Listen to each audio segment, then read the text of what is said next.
কোনো রোগ হলে আজকাল ডাক্তারবাবুদের কাছে গেলে বিভিন্ন পরীক্ষা নিরীক্ষার লম্বা তালিকা ধরিয়ে দেওয়া হয়। সেই টেস্ট আবার যে কোনো জায়গা থেকে করালেই হবে না, ডাক্তারদের বলে দেওয়া নির্দিষ্ট ডায়াগনস্টিক সেন্টার থেকে করিয়ে আনার জন্যও বলা হয়। অনেক সময় পরিস্থিতির চাপে পড়ে রোগীর বাড়ির লোকেরা ডাক্তারবাবুদের বলে দেওয়া সেই সব ডায়াগনস্টিক সেন্টার থেকে এই টেস্ট করিয়ে আনেন, কিন্তু রোগ নিরাময় করতে হবে তো। কিন্তু ভাবুন তো, যদি সেই ডায়াগনস্টিক সেন্টার থেকে রিপোর্টটাই ভুল দেওয়া হয় তাহলে কি করবেন? এইরকম অভিযোগও ভুরি ভুরি পাওয়া যায়। এবার এরকমই এক ভয়ঙ্কর অভিযোগ উঠেছে। একজন রোগীকে ভুল রিপোর্ট দিয়ে ক্যান্সার পেশেন্ট বানিয়ে দেবার অভিযোগ উঠেছে প্যাথোলজি ল্যাব থেকে। একবার ভাবুন, টাকার এত লোভ। প্যাথোলজি ল্যাবগুলো একটা পরীক্ষার জন্য কি বিপুল পরিমাণ টাকা নেয়, আর রোগীর রিপোর্টটাই ঠিকমতো দিতে পারছে না প্যাথ ল্যাব। একবার ভাবুন, এই রিপোর্টের ওপরই নির্ভর করে রোগীর পরবর্তী ট্রিটমেন্ট। আর সেই রিপোর্টে শুধু ভুলই নয়, একজন রোগীকে মারণ রোগ ক্যান্সারের পেশেন্ট বানিয়ে দেওয়া হয়েছে। শহর বর্ধমানের খোশবাগানের ডাক্তারপাড়ার এক ডায়াগনস্টিক সেন্টারের বিরুদ্ধে ভুল রিপোর্ট দেওয়ার অভিযোগ উঠেছে। অভিযোগ একজন রোগীকে ক্যান্সার পেশেন্ট বানিয়ে দেওয়ার পরে অন্য রিপোর্টে ধরা পড়ে সেই রোগীর শরীরে মারণ রোগ ক্যান্সারের কোনো নমুনাই নেই। যে ডাক্তারবাবু রিপোর্ট দিয়েছেন সেই ডাক্তারবাবুর বিরুদ্ধে আগেও একাধিকবার ভুল রিপোর্ট দেওয়ার অভিযোগ উঠেছে। সেই খবরও আমরা আজ তাক বাংলা পড়েছিলাম। পুনরায় সেই ডাক্তারবাবুর বিরুদ্ধে ভুল রিপোর্টের অভিযোগ। তবে যে ডায়াগনস্টিক সেন্টার থেকে রিপোর্ট করানো হয়েছে তাদের বক্তব্য, ডাক্তারবাবু যা রিপোর্ট দিয়েছেন তাই তারা পরিবেশন করেছেন। সমগ্র বিষয় লিখিতভাবে অভিযোগ জানিয়েছে রোগীর আত্মীয়। জানা গিয়েছে, বর্ধমানের খোশবাগানের ডায়াগনস্টিক সেন্টারের ভুল রিপোর্টে জীবন সংশয় হয়েছে মেমারির এক প্রৌঢ়ার। কয়েকদিন আগে তার পেট এবং পা ফুলে যায়। চিকিৎসক তাকে বেশ কিছু টেস্ট করতে দেন। সেই মতো তিনি খোশবাগানের আরবি ঘোষ রোডের একটা ডায়াগনস্টিক সেন্টারে ফ্লুইড পরীক্ষা করান। ওই সেন্টার রিপোর্ট দিয়ে জানায় শরীরে ক্যান্সার অর্থাৎ ম্যালিগন্যান্ট সেল রয়েছে। রিপোর্টের নিচে চিকিৎসক আবির গুহর সই রয়েছে। রোগী ক্যান্সার আক্রান্ত শুনে পরিবারের লোকজনদের রাতের ঘুম চলে যায়, ধার দেনা করে চিকিৎসা শুরু করান। এদিকে রোগী ক্যান্সারের চিকিৎসায় আরও অবনতির দিকে চলে যায়, ফলে চিকিৎসকের সন্দেহ হয়। তিনি ফের ওই প্রৌঢ়ার ফ্লুইড পরীক্ষা করতে বলেন। অন্যত্র পরীক্ষার পর দেখা যায় রিপোর্টে ওই প্রৌঢ়া ক্যান্সার আক্রান্ত নন। ফের আরও একটা ল্যাবে পরীক্ষা করা হয়, তাতেও একই রিপোর্ট আসে যে ক্যান্সার নয়। পরে পরিবার প্রশাসনের কাছে লিখিত অভিযোগ করেছেন। শাহিরা বিবি নামে ওই রোগিনীর আত্মীয় সৈয়দ শরীফুল রহমান বলছেন, ক্যান্সারের ওষুধ খাওয়ার পর রোগিনীর অবস্থা আরও খারাপ হয়ে যায়, প্রচুর টাকাও খরচ হয়। ডায়াগনস্টিক সেন্টারের উচিত ক্ষতিপূরণ দেওয়া। তাদের দাবি, ভুল রিপোর্টের জন্য তাদের রোগীর জীবনহানিও হতে পারত, তাই প্রশাসন যথাযথ ব্যবস্থা নেয়। কি বলছেন রোগীর আত্মীয় সৈয়দ শরীফুল রহমান, শুনবো। যে ওখানে শঙ্করদীপ সরকার আন্ডারে, স্যারের আন্ডারে দেখায়, উনি কিছু রিপোর্ট করায়, রিপোর্টে দেখা যাচ্ছে ক্যান্সার। তো স্যারের সন্দেহ হওয়ার জন্য ক্যান্সার ডাক্তারের কাছে আমায় পাঠায়। ক্যান্সারের ডাক্তার সেই রিপোর্টটা আবার রিপিট করায়, সেখানে দেখা যাচ্ছে কোনো ক্যান্সার নেই।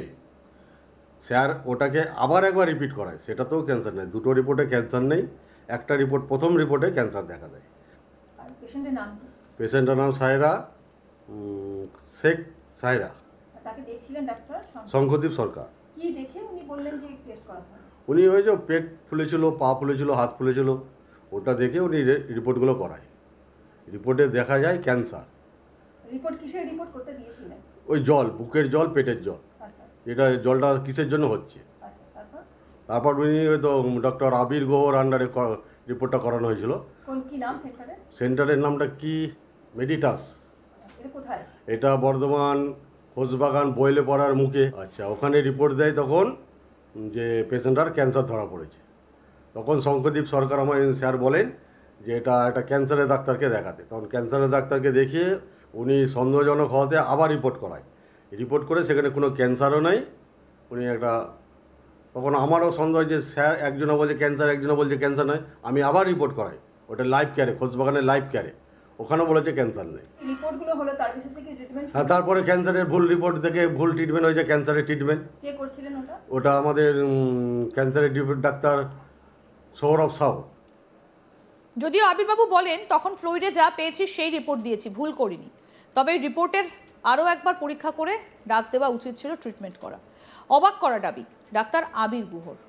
কি বলেছেন টেলিফোনে ডাক্তার আবির গুহ, অভিযুক্ত চিকিৎসক, শুনবো। নমুনাতে যা পেয়েছিলাম আমি রিপোর্ট করেছিলাম। সেখানে তো বোধহয় নমুনার পাশে উল্লেখ করা থাকে কি যে কার রিপোর্ট বা কিসের রিপোর্ট? কিসের রিপোর্ট উল্লেখ করা থাকে? হ্যাঁ, কার রিপোর্ট যাচ্ছে সেটা তো নিশ্চয়ই লেখা থাকে, একটা কোনো কোড বা কিছু তো ব্যবহার থাকে। কার রিপোর্ট লেখা থাকে, হ্যাঁ। হ্যাঁ, কার রিপোর্ট তো লেখা থাকে, তাহলে তো নামটা আর নিশ্চয়ই আপনি বুঝতে পেরেছেন, সারিয়া বিবি, তার তো একটা কোড কিংবা নামটা তো অবশ্যই থাকবে, না হলে রিপোর্টটা তো ভুল হয়ে যাবে। হ্যাঁ, নামটা এখন আমার ধরুন মনে নেই এতদিন পর। কিন্তু এই যে অভিযোগ যে রিপোর্টটা ভুল, এর জেরে পেশেন্টের জীবনহানি হতে পারতো। না, প্লুরাল ফ্লুইড রিপোর্টের সময় সবসময় নিচে লেখা থাকে ক্লিনিক্যাল কোরিলেশন ইজ অ্যাডভাইসড। আপনি রিপোর্টটা ভালো করে পড়তে বলুন, রিপোর্টের নিচে লেখা আছে ক্লিনিক্যাল কোরিলেশন ইজ অ্যাডভাইসড। সুতরাং যে রিপোর্টই দেওয়া হোক না কেন, সেখানে আগে ক্লিনিক্যালি সেটাকে কোরিলেট করে তারপরেই তার রিপোর্টের মূল্যায়ন করা উচিত। এটা আমাদের রিপোর্টে লেখা থাকে। সেটা তো বোঝা গেল, কিন্তু একটা রিপোর্টের উপর ভিত্তি করেই তো ডাক্তারবাবু ট্রিটমেন্টটা শুরু করেন। যে আপনার রিপোর্টটা যদি ঠিক না হয় তাহলে তো একটা পেশেন্টের ট্রিটমেন্টও ভুল হবে। আর রিপোর্ট কোথায় যাঁচ করবে পেশেন্ট পার্টি? আপনার কাছে তো যাঁচ করতে দিয়েছে সে, আবার আবার কোথায় সে যাবে? না, আমাদের মেডিকেল সায়েন্সে বিভিন্ন স্তরে রিপোর্ট হয়। রিপোর্ট একটা যেটা হলো, সেই রিপোর্টটাকে কনফার্ম করার জন্য আবার রিপোর্ট করতে হয়। সেটা কে বলবে? সেটা ডাক্তারবাবু বলবেন। মানে আপনার ওখান থেকে রিপোর্ট করানো হলো, আবার সেই রিপোর্টটা কনফার্ম করার জন্য আবার তাকে রিপোর্ট করাতে হবে? এটা কতগুলো ক্ষেত্রে এটা হয়? এটা কিছু কিছু ক্ষেত্রে হয় এবং সেটা রিপোর্টের নিচে লেখা থাকে। এই রিপোর্টের নিচেও লেখা আছে, দেখতে বলুন, যে ক্লিনিক্যাল কোরিলেশন। পূর্ব বর্ধমান জেলা পরিষদের মেন্টর মোহাম্মদ ইসমাইল বলেন, ওই চিকিৎসকের বিরুদ্ধে আগেও অভিযোগ উঠেছিল। স্বাস্থ্য দপ্তরের সঙ্গে কথা বলবো, প্রয়োজনে তদন্তে যদি অভিযোগের সত্যতা পাওয়া যায় ওই ডায়াগনস্টিক সেন্টারের বিরুদ্ধে কঠোর ব্যবস্থা নেওয়া হবে। কি বলেছেন শেখ মোহাম্মদ ইসমাইল, শুনবো। হ্যাঁ, আমার কাছে একটু আগে একজন আমাদের মেমারি দেবীপুরের একজন এসেছিল, একটা লিখিত অভিযোগ দিয়ে গেছে। তার মায়ের একটা জায়গায় যে সেন্টারে মেডিটেক্স, সেখানে নাকি ক্যান্সারের সেল এসেছে, সেই হিসেবে সেই ট্রিটমেন্টটাই চলছিল। পরবর্তী পর্যায়ে যখন ওরা অন্য একটা ডাক্তারের কাছে নিয়ে গেছে, সেই ডাক্তারবাবুর সন্দেহ হয়েছে, সে আর একবার পরীক্ষা করতে বলেছে, তখন দেখা যাচ্ছে যে না, ওটা ক্যান্সারের সেল নেই। কি বলছেন প্যাথ ল্যাবের মালিক কাজী মোহাম্মদ সাকিব, শুনবো। এটা আমার একটা জিনিসে বলতে চাইছি যে রিপোর্টটা ভুল। আমি এখনও পরিচয় বলছি না, যে কনফার্ম বলছি না রিপোর্টটা ভুল, আমাদের রিপোর্টটা ভুল।